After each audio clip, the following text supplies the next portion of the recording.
৩১শে December রাত্রি পৃথিবীর বুকে এক কালো অধ্যায়ের নাম। এ রাতকে কেন্দ্র করে পুরো বিশ্ব যেন পাপাচারের এক অশ্লীল জগতে প্রবেশ করে। রাত ১২টা বেজে ওঠার সাথে সাথে আতশবাজির বিকট আওয়াজে কেঁপে ওঠে পুরো দেশ। মুহূর্তেই ভুলে যায় আশেপাশে থাকা অসুস্থ মানুষগুলোর কথা।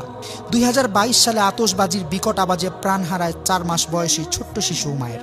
ফানুস উড়াতে গিয়ে রাজধানীর বিভিন্ন জায়গায় অগ্নিকাণ্ডের ঘটনা নতুন নয়।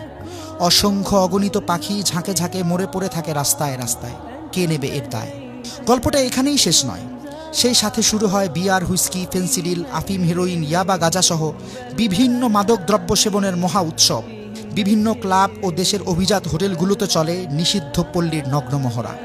উঠতি বয়সের তথাকথিত বহু আধুনিক তরুণ তরুণীরা লিপ্ত থাকে অবৈধ কর্মকাণ্ডে। জাস্ট এনজয় করতে গিয়ে সম্ভ্রান্ত ঘরের অনেক তরুণী নেশায় বুঁদ হয়ে সম্ভ্রম বিলিয়ে দেয় জাস্ট ফ্রেন্ড নামক হায়নাদের কাছে। বহু জায়গায়